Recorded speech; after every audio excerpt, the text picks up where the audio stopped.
मेरी शादी को ज्यादा समय नहीं हुआ था। मेरी पत्नी अब कुछ दिनों से थोड़ी मुरझाई सी रहती थी। मैंने उसे बहुत बार इसकी वजह पूछी, पर उसने कुछ नहीं कहा। एक दिन जब वो बहुत ज्यादा मुझे परेशान लग रही थी तो मैंने उससे फिर पूछा, तो वो कहने लगे कि आप प्लीज अपने पिताजी को घर से बाहर निकाल दीजिए। मैं उनके साथ और इस घर में नहीं रह सकती। आपके ऑफिस जाने के बाद वो हमेशा मेरे साथ जबरदस्ती करने की कोशिश करते हैं।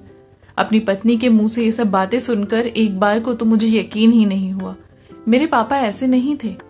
लेकिन तभी भी मैंने खुद की संतुष्टि के लिए अपने पूरे घर में कैमरे लगवाए, ताकि मैं जान सकूं कि आखिर माजरा क्या है।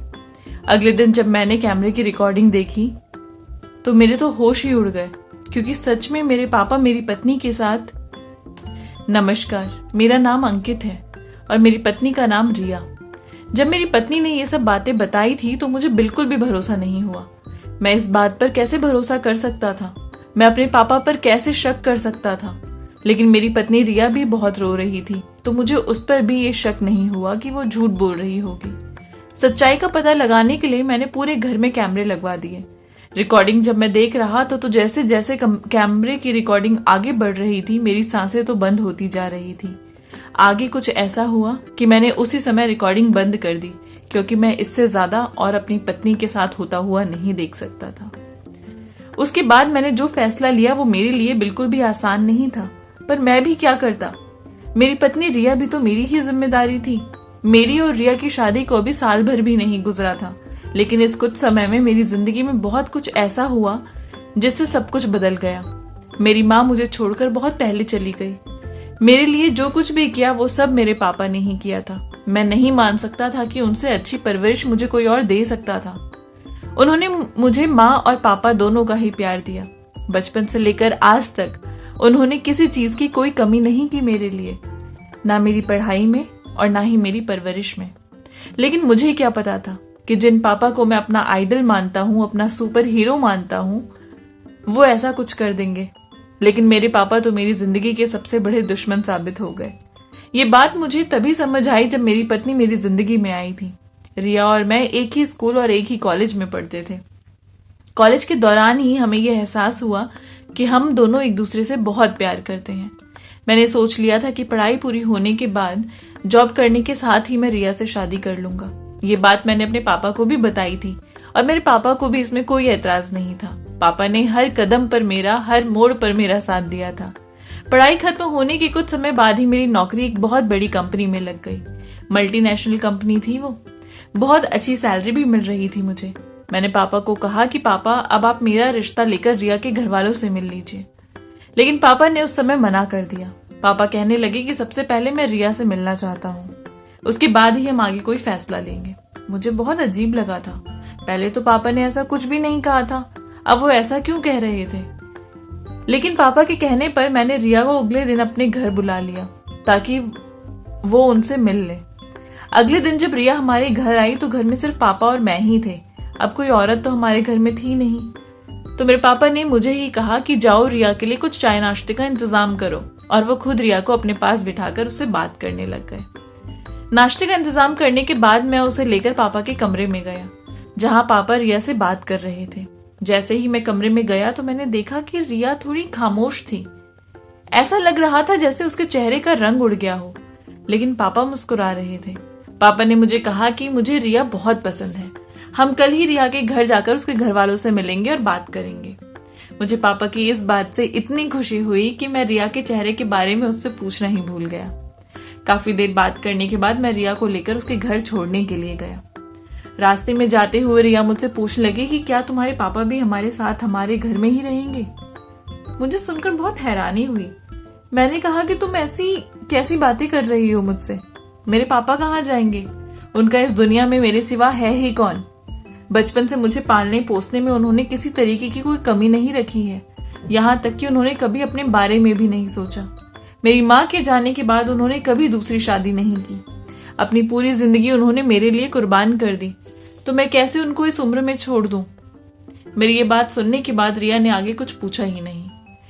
मैंने पूछा कि क्या कुछ कोई खास बात हुई, तो उसने ना में सर हिला दिया। मैं भी इस खुशी के मौके को खराब नहीं करना चाहता था, तो मैंने रिया से इस बात पर ज्यादा कोई बहस की ही नहीं। देखते देखते रिया का घर आ गया और वो अपने घर के अंदर चली गई। रिया के सवाल के बारे में मैंने कोई ज्यादा सोचा भी नहीं। अगले दिन मैं अपने पापा के साथ रिया के घर उसका हाथ मांगने के लिए गया। रिया के घर वालों को तो हमारे बारे में पहले से ही पता था, तो उनको हमारे रिश्ते से कभी कोई एतराज था ही नहीं। वो लोग भी तैयार हो गए। देखते ही देखते हमारी शादी का दिन भी आ गया और बहुत ही धूमधाम से हमारी शादी हो गई। रिया दुल्हन बनकर हमारे घर में आई। पापा ने उसका स्वागत करने में किसी तरीके की कोई कमी नहीं की थी। जब से वो हमारे घर आई थी, हमारे घर की तो रौनक ही बढ़ गई थी। अब तक तो पापा और मैं अक्सर अकेले ही घर में रहा करते थे, घर काटने को दौड़ता था। लेकिन रिया के आने के बाद सब कुछ बहुत अच्छा अच्छा सा लगने लगा था। पापा तो बहुत ही ज्यादा खुश थे रिया के आने से। पापा तो इस बात से भी बहुत खुश थे कि अब रिया भी घर में रहेगी तो उनका अकेलापन भी दूर हो जाएगा। मेरे पापा काफी समय पहले ही रिटायर हो चुके थे। घर की चार दीवारी हमेशा काटने को दौड़ती थी। कभी कभी अपना मन बहलाने के लिए वो अपने दोस्तों के साथ शतरंज खेल लिया करते थे। लेकिन मुझे क्या पता था कि मेरे पापा जिस अकेलेपन को दूर करने की बात कर रहे हैं वो किस तरीके का है। शादी के शुरू के दिन तो बहुत ही अच्छे गुजर रहे थे। मेरे पापा ने रिया और मेरे लिए दुबई की टिकट भी बुक कर दी थी, लेकिन क्योंकि उनकी तबीयत बहुत ज्यादा खराब चल रही थी तो मैंने और रिया ने साथ में सोचा कि हम दुबई नहीं जाएंगे हनीमून पर। कुछ समय के बाद छुट्टियां खत्म हो गई और मेरी नौकरी चालू। हर रोज मैं ऑफिस जाया करता था। ऐसा लगता था कि जैसे रिया के घर में आने से हम दोनों की ही जिंदगी पूरी हो चुकी है। हर तरफ खुशी ही खुशी है। पापा तो हमेशा रिया की तारीफ करते थे, लेकिन लगभग 3 महीने बाद रिया का व्यवहार मेरे लिए थोड़ा बदला बदला लगने लगा था मुझे। रिया हमेशा से ही बहुत चुलबुली सी लड़की थी शादी से पहले, लेकिन अब वो थोड़ी शांत रहने लगी थी। ज्यादा बात नहीं करती थी, जितना पूछो सिर्फ उतना ही जवाब दिया करती थी। उसका ये व्यवहार मुझे चुभ रहा था। रिया तो शादी से पहले बहुत मॉडर्न कपड़े भी पहना करती थी, लेकिन शादी के बाद धीरे धीरे उसमें कोई बहुत बदलाव आया था। मुझे तो इस बात की खुशी ही थी, क्योंकि मुझे लगता था कि शायद पापा के होने की वजह से उसने अपना पहनावा बदल लिया है, जो कि अच्छा भी है। वो पापा के सामने ज्यादा आना भी पसंद नहीं करती थी। पापा तो हमेशा रिया के ही गुण गाते रहते थे। कभी कभी मुझे इस बात का एहसास होता था कि जैसे वो बहुत परेशान है। बहुत बार मैंने उससे पूछा भी, पर उसने हर बार मेरी बात टाल दी। पापा ने तो कभी उसके बारे में कुछ गलत बोला ही नहीं था, हमेशा तारीफ ही करते थे। लेकिन ना जाने क्यों मुझे ऐसा लग रहा था कि कुछ गलत हो रहा है, जो मैं नहीं देख पा रहा हूं। रिया मुझसे भी दूर दूर रहने लगी थी। पापा के दोस्त भी अक्सर घर आते थे उनसे मिलने। एक दिन जब मुझे रिया का यह व्यवहार बर्दाश्त नहीं हुआ तो मैंने उसे अपने पास बिठाया और उससे पूछा कि आखिर बात क्या है। मैं तुम्हें बहुत दिनों से देख रहा हूं, तुम्हारे चेहरे की मायूसी अब मुझसे देखी नहीं जाती। तुम मुझे बता सकती हो सकता है कि मैं तुम्हारी कोई मदद कर सकूं। तो वो कहने लगी कि नहीं, आप मेरी कोई मदद नहीं कर पाएंगे। जैसा जो चल रहा है उसे वैसा ही चलने दीजिए। उसकी इस लाइन से मेरे अंदर कुछ खटक गया था। मुझे बहुत घबराहट हो रही थी। मैंने उससे पूछा कि रिया क्या बात है जो तुम मुझे नहीं बता रही हो, तुम्हें मेरी कसम सच बताओ। उसके बाद उसने रोते रोते जो कुछ भी मुझसे कहा वो सुनना मेरे लिए बहुत पीड़ादायक था। मुझे तो ऐसा लग रहा था कि भगवान ये सब सिर्फ एक सपना हो, सच नहीं। मैंने रिया से कहा कि तुम्हें अंदाजा है कि तुम क्या बोल रही हो, तुम समझ पा रही हो अपनी खुद की बातों को। रिया की पूरी बात सुनकर मेरे पैरों तले जमीन खिसक गई। मैंने उसे कहा कि सोच समझ कर बोलो कि तुम क्या बोल रही हो। मुझे लग रहा है कि तुम्हें जरूर कोई गलतफहमी हुई है। वो कहने लगी कि मैंने आपको जो भी बताया है वो सब कुछ सच है, और इतने दिनों से मैंने आपको इसलिए कुछ नहीं बताया था क्योंकि मैं जानती थी कि आप मेरी बातों का भरोसा नहीं करेंगे। आपको अंदाजा भी नहीं है कि इस घर में आपके पीछे क्या कुछ झेलती हूं मैं। ये सब बातें बोलते हुए रिया बहुत ज्यादा रो रही थी। मुझे समझ ही नहीं आ रहा था कि मैं क्या करूं। मेरे लिए उसकी बातों पर भरोसा करना बहुत मुश्किल था। उसकी इस बात से मुझे ऐसा लग रहा था कि जैसे मेरी पूरी दुनिया ही हिल गई हो। मैं सोच भी नहीं सकता था कि वो मेरे पापा पर इस तरीके का इल्जाम लगाएगी। रिया ने मुझे बताया था कि मेरे पापा पीछे से उसके साथ जबरदस्ती करने की कोशिश करते हैं। यहाँ तक कि उन्होंने अपने दोस्तों के सामने मेरे साथ गलत तक करने की कोशिश की है। आप ही बताइए मैं कैसे ये बात मान लेता। पापा ने सिर्फ और सिर्फ मेरी परवरिश के लिए दूसरी शादी तक नहीं की थी। वो मेरी पत्नी के साथ ऐसा कैसे कर सकते थे। उन्होंने अपनी जिंदगी भी नहीं ढंग से जी, सिर्फ और सिर्फ मेरे बारे में सोचा हमेशा। रिया कह रही थी कि वो हमेशा मुझे गंदे गंदे इशारे करते हैं। आपके पापा ने अपनी आधे से ज्यादा जिंदगी तो अकेले ही गुजारी है, इसलिए जब उनको एक औरत का एहसास अपने पास हुआ तो वो अपने आप को रोक नहीं पाए और उन्हें जब जहां मौका मिलता है वो मेरे साथ गलत करने की कोशिश करते हैं। मैं घर में रहकर अपनी जिंदगी इस तरीके से बर्बाद नहीं कर सकती। आज तक जो जैसे तैसे मैंने अपनी इज्जत बचाई, पर ये कब तक बचेगी ये मैं नहीं जानती। मेरे लिए बहुत मुश्किल था रिया की इन सब बातों को समझ पाना और स्वीकार करना। मैं अपने पापा को भी बहुत अच्छे से जानता था, पर रिया भी तो मेरी पत्नी थी, वो भी तो मेरी ही जिम्मेदारी थी ना। मैंने सोचा कि मैं ऐसे किसी की भी बात पर कोई यकीन करूंगा ही नहीं जब तक मैं खुद अपनी आंखों से नहीं देख लेता। मैंने सोच लिया था कि मैं अपने पूरे घर में कैमरा लगवा लूंगा, बिना सबूत के मैं पापा से इस बारे में कोई बात नहीं करूंगा। ये मौका मुझे कुछ ही समय में मिल भी गया। एक दिन पापा अपने दोस्तों से मिलने बाहर गए हुए थे और रिया भी अपनी मम्मी से मिलने के लिए मायके गई हुई थी। ये वही दिन था जिस दिन मैंने अपने पूरे घर में कैमरे लगवा दिया। अब कैमरा तो मैंने लगवा दिया था, पर धड़कन इतनी तेज थी कि मैं आपको क्या बताऊं। अपने पापा पर शक कर पाना मेरे लिए आसान बात नहीं थी। आखिर वो मेरे आइडल थे हमेशा से ही। अगले दिन जब मैंने रिकॉर्डिंग देखना शुरू किया तो मेरे लिए इन सब बातों को स्वीकारना बहुत मुश्किल था। रिकॉर्डिंग को मैंने अपने ऑफिस जाकर देखा था, क्योंकि घर में मैं उसे नहीं देख सकता था। जैसे जैसे रिकॉर्डिंग आगे बढ़ रही थी मेरी सांसें आना बंद हो रही थी।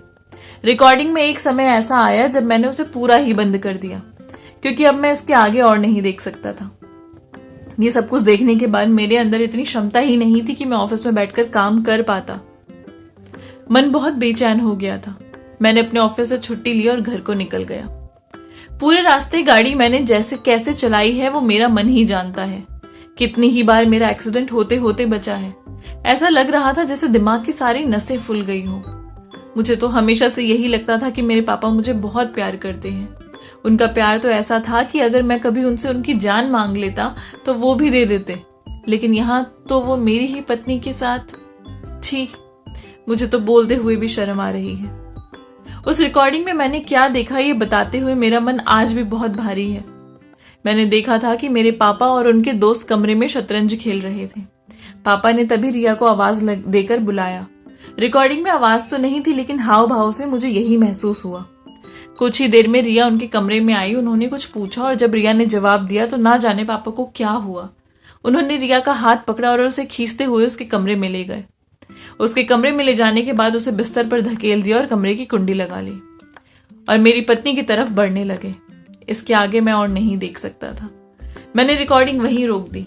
मैं जान चुका था कि मेरे पापा मेरी पत्नी के साथ कैसा सलूक करते हैं, और जिस तरीके से रिया को उन सब लोगों के सामने खींचा था मुझे बिल्कुल अच्छा नहीं लगा। अपनी गाड़ी को मैं रेल की स्पीड से चला रहा था और जैसे ही मैं घर पहुंचा पापा अपने कमरे में बैठे हुए थे। उनके दोस्त चले गए थे। पापा मुझसे कुछ बोलने के लिए मेरी तरफ बढ़ रहे थे, लेकिन मैंने उन्हें जोर से धक्का दिया। अपने कमरे में पहुंचा और देखा कि मेरे कमरे का दरवाजा बंद था। मैंने जोर जोर से दरवाजा बजाया तो रिया ने दरवाजा खोला और दरवाजा खोलते ही मेरे गले लगकर फूट फूट कर रोने लगी। तब तक मेरे पापा भी वहां आ गए थे। वो कुछ बोलना चाह रहे थे, पर मुझे उनकी कोई सफाई सुननी ही नहीं थी। मैंने उन्हें कहा कि आपकी हिम्मत कैसे हुई रिया के साथ ये सब कुछ करने की। मुझे तो लगा था कि जिस तरीके से आप मेरे पापा हैं वैसे ही रिया के भी पापा ही बनकर रहेंगे, लेकिन आपने तो उसके साथ बदसलूकी करना शुरू कर दिया। अगर आप अपने आप को नहीं रोक पा रहे थे तो दूसरी शादी कर लेते। क्या आप नहीं जानते कि बहू और बेटी में कोई फर्क नहीं है? आपको शर्म नहीं आई उसके साथ ये सब कुछ करते हुए? मेरी बातों को सुनकर पापा बिल्कुल हक्के बक्के से रह गए। कहने लगे कि मेरे बारे में कुछ भी सोचने से पहले एक बार मेरी पूरी बात तो सुन लो। मेरे लिए जैसा तुम सोच रहे हो वैसा कुछ भी नहीं है। मेरे लिए तो जैसे तुम हो वैसे ही रिया भी है। मैं तो उसे अपनी बेटी ही मानता हूं, पर वो ही मुझे अपने पापा नहीं मानती। मैंने कहा कि ये सब बोलने में आपको शर्म नहीं आ रही? जिस लड़की ने आपके लिए अपना घर, अपनी नौकरी, यहां तक कि दुबई में अपना हनीमून तक छोड़ दिया, वो आपको क्यों अपना पापा नहीं मानेगी? जिस दिन से घर में आई है उस दिन से आपकी सेवा में लगी है, आपकी हर चीज का ध्यान रखती है। क्या मुझे दिखता नहीं? मैं आप लोगों को बताना भूल गया था कि हमारी शादी के समय ही रिया को बहुत अच्छी नौकरी मिली थी, लेकिन सिर्फ मेरे पापा की खातिर उसने वो नौकरी छोड़ दी ताकि उन्हें घर पर अकेला ना रहना पड़े। मैंने और रिया ने पापा को इतना मजबूर कर दिया था कि कुछ ही दिनों में वो हमारा घर छोड़कर चले गए। जाते वक्त उनकी आंखों में आंसू थे। उन्होंने मुझे देखकर बस यही कहा कि बेटा तुम दोनों हमेशा खुश रहना। जैसे जैसे उनके कदम घर की बाहर की ओर बढ़ रहे थे वैसे वैसे मेरा दिल का हर टुकड़ा रो रहा था। कुछ भी था, लेकिन मैं अपने पापा से बहुत प्यार करता था। उनके बिना रहने का मैंने कभी सोचा भी नहीं था, लेकिन उनकी इस हरकत की वजह से उनके साथ एक छत के नीचे रहना भी तो बहुत मुश्किल था। पापा के जाते ही घर में जैसे खामोशी छा गई। मेरे आंसू थे कि रुकने का नाम ही नहीं ले रहे थे। रिया मेरे पास आई और मुझे गले लगाकर कहने लगी, आप परेशान मत होइए, मैं आपके साथ जिंदगी भर रहूंगी और आपको हमेशा खुश रखूंगी। मैंने रिया को तो कुछ भी नहीं कहा, लेकिन अपने मन में सोचा कि वो कभी मेरे पापा की कमी पूरी नहीं कर सकती। आज पापा को गए हुए काफी समय हो गया था, लेकिन मेरा मन हमेशा बेचैन रहता था। हमेशा ऐसा लगता रहता था कि पता नहीं वो कहाँ रह रहे होंगे, कैसे रह रहे होंगे, खाना खाया भी होगा कि नहीं। लेकिन मैं भी तो मजबूर ही था। अगर पापा ने ऐसी हरकत मेरी पत्नी के साथ नहीं की होती तो आज हम सब एक घर में खुशी खुशी साथ रह रहे होते। सब कुछ अच्छा तो था। पापा ने ऐसा क्यों किया था? पापा को भूलना मेरे लिए बहुत मुश्किल था। अभी कुछ ही समय गुजरा था कि पता चला कि रिया प्रेग्नेंट है। बाप बनने की खुशी क्या होती है वो मुझे आज महसूस हो रहा था, लेकिन ये खुशी मेरे पास ज्यादा समय तक नहीं रही। प्रिया की प्रेगनेंसी के तीसरे महीने उसका मिसकैरेज हो गया और ये खुशी भी मुझसे छिन गई। जैसे तैसे उसने और मैंने एक दूसरे को संभाल लिया था। कुछ और समय गुजरा था कि हमें फिर से भगवान ने खुशी दी, लेकिन इस बार भी वही हुआ जो पहले हुआ था। अब मैं और रिया हम दोनों ही अंदर से टूट गए थे। रिया की तो तबीयत काफी खराब रहने लगी थी। वो हर वक्त खामोश सी रहती थी, रोती रहती थी। उसे अक्सर देखकर ऐसा लगता था कि जैसे कोई बात उसे अंदर ही अंदर खाई जा रही है। मैंने बहुत बार उसे पूछा, पर उसने कभी कुछ नहीं बताया। मेरे पापा मेरी जिंदगी के हर सुख दुख बचपन से ही मेरे साथ रहे थे। इस बार बच्चों को खोने का दुख मेरे लिए इतना बड़ा था कि मुझे उनकी बहुत याद आ रही थी। उनको देखने का बहुत मन कर रहा था, पर मुझे नहीं पता था कि वो कहाँ हैं और कैसे हैं। मजबूरी में मैंने वही रिकॉर्डिंग फिर से खोली। मैं अपने पापा को देखना चाहता था। इस बार मैंने वो रिकॉर्डिंग पूरी देखी थी, और जब ये रिकॉर्डिंग पूरी हुई तो मुझे अपने ऊपर शर्मिंदगी और गुस्सा दोनों आ रहा था। मैंने आधा सच जानने के बाद ना जाने अपने पापा के साथ क्या कर दिया था। मुझे तो नर्क में भी जगह नहीं मिलेगी। उस दिन पापा ने दरवाजे की कुंडी लगाई और रिया की तरफ बढ़े थे। उसके बाद वो रिया के आगे हाथ जोड़कर उसे कुछ बोल रहे थे। रिया ने उसी समय मेरे पापा को उनके बालों से खींचकर उठाया और गुस्से में उन्हें कुछ कहा। बेचारे मेरे पापा अपना सर झुकाए रोते हुए कमरे से बाहर निकल गए। अधूरा सच जानकर मैंने अपने पापा के साथ जो कर दिया था उसका पछतावा मुझे जिंदगी भर रहेगा। मैं अपने आप को कभी माफ नहीं कर पाऊंगा, पर अपनी इस गलती को मैं सुधारूंगा। पर कैसे? मुझे नहीं पता कि मेरे पापा कहाँ हैं। उस दिन जो कुछ भी हुआ होगा या तो वो मेरे पापा बता सकते थे या रिया। मैं जैसे ही रिया के कमरे में गया वो बिस्तर पर लेट कर रो रही थी। मैं बहुत गुस्से में था उस दिन। उसके पास जाकर मैंने उससे पूछा कि अब मैं तुमसे जो पूछूंगा वो तुम मुझे सच सच खुद ही बता देना, क्योंकि मैं ये तो जानता हूं कि गलत पापा नहीं तुम थी। तुमने क्या किया था उस दिन मेरे पापा के साथ। आज तुम्हारे और मेरे साथ जो कुछ भी हो रहा है वो इसी बात का नतीजा है कि हमने अपने बड़ों का दिल दुखाया, और मैं भी तुम्हारी बातों में आ गया। वो रोते हुए कहने लगी कि मुझे भी ऐसा ही लगता है कि सब इसी वजह से हुआ है। ये मेरे ही कर्मों का फल है जो आज मैंने अपने दोनों बच्चों को खो दिया। रिया ने उसके बाद मुझे बताया कि जिस दिन से शादी करके वो घर आई थी उसे पापा उसी दिन से पसंद नहीं थे। मेरे पापा तो रिया को अपनी बेटी जैसा ही प्यार दे रहे थे, लेकिन रिया ही थी जो उनके साथ रहना नहीं चाहती थी। अगर वो मुझे सीधे सीधे ये बात बताती तो मैं शायद उसी को घर से बाहर निकाल देता, तो इसलिए उसने दूसरा तरीका चुना। उसने जानबूझकर मेरे सामने ऐसा दिखाया जैसे मेरे पापा उसे हमेशा परेशान करते हैं, इसलिए वो परेशान परेशान सी रहने लगी। मेरे सामने वो हमेशा एक अच्छी पत्नी और एक सुशील बहू बनने की कोशिश करती रही, या यूं कहूं कि ड्रामा करती रही। उसने मेरे पापा को दर्द देने में जरा भी कमी नहीं की। उसने मेरे पापा के दोस्तों से भी नफरत थी। पापा ने तो कभी मुझसे रिया के बारे में कुछ कहा ही नहीं था। वो तो हमेशा उसी की तारीफ करते थे, लेकिन रिया ही थी जो अलग अलग तरीके से मुझे पापा के बारे में कुछ ना कुछ कहती रहती थी। शायद मैं भी उस समय उसकी बातों को समझ नहीं पाया था। वो जानबूझकर पापा के दोस्तों के सामने और पापा के भी सामने बिना चुन्नी के घर में घूमती रहती थी। उस दिन भी यही हुआ था। पापा ने जब उसे बुलाया था तो वो बिना चुन्नी के वहां पहुंच गई। जब पापा ने उसे कहा कि बेटा जरा चाय बना दो, तो उसने उसी समय पलटकर जवाब दिया कि मैं तुम्हारे बाप की नौकर नहीं हूं, अपना काम खुद करो। अपने पुराने दोस्तों के सामने पापा को अपनी ये बेइज्जती गवारा नहीं थी, इसलिए उन्होंने उसका हाथ पकड़ा और उसे कमरे में ले गए। पापा ने उस दिन भी इसलिए दरवाजा बंद किया था ताकि उनका कोई दोस्त उनके पास ना आ जाए। उन्होंने उस दिन उसके सामने हाथ जोड़कर कहा था कि तुम मेरी अकेले में बेशक इज्जत मत करो, लेकिन कम से कम मेरे दोस्तों के सामने तो मेरी नाक मत कटाओ। मुझे बहुत अच्छे से याद है कि उस दिन जब मैं गुस्से में ऑफिस से घर आया था तो मेरे पापा मुझसे कुछ बात करना चाह रहे थे, लेकिन मैं इतने गुस्से में था कि मैंने उनसे उनकी एक बात नहीं सुनी और उन्हें धक्का दे दिया। रिया ये सारी बातें बताते हुए जोर जोर से रोने लगी और कहने लगी कि मुझे माफ कर दो, ये सब मेरी वजह से ही हुआ है। आज मैंने अपने बच्चों को भी अपनी ही गलती की वजह से खोया है। मैंने उसे कहा कि तुम मुझसे क्या माफी मांग रही हो, अगर माफी मांगना है तो तुम्हें मेरे पापा से मांगनी चाहिए, क्योंकि गुनाहगार तो मैं भी हूं, मैं ही तुम्हारी बातों में फंस गया था। मैंने तुरंत ही पापा के सारे दोस्तों को फोन लगाया। मुझे कहीं से पता चला कि पापा ओल्ड एज होम में जाकर रह रहे थे। मैं और रिया उसी समय वहां पर गए और पापा के पैरों में गिरकर उनसे माफी मांगने लगे। पापा ने भी मुझे सब कुछ बताया कि उस दिन क्या हुआ था। वो मुझसे बहुत नाराज थे, लेकिन कहते हैं ना, माँ बाप तो माँ बाप ही होते हैं, उनका दिल मोम सा होता है। मुझे रोता देखकर मेरे पापा ने मुझे माफ कर दिया और मुझे गले से लगा लिया। मेरे पापा जिस दिन से हमें छोड़कर गए थे, घर में एक मनहूसियत सी छा गई थी। ऐसा लगता था कि जैसे घर के अंदर कोई है ही नहीं, कोई बरकत ही नहीं है। दुनिया भर की परेशानी सिर्फ और सिर्फ इस घर पर आ गई थी। रिया ने भी पापा से माफी मांगी और पापा ने रिया को भी माफ कर दिया। पापा हमारे साथ घर आ गए। उनके आते ही घर में एक नई जान सी आ गई थी। थोड़े समय बाद रिया प्रेग्नेंट हुई और उसने एक बेटे को जन्म दिया। आज हम सब एक घर में बहुत खुशी से रहते हैं। हमेशा जो दिखता है वही हो ये जरूरी नहीं। कभी भी कोई भी फैसला लेने से पहले दोनों पक्षों की बातें जरूर सुननी चाहिए।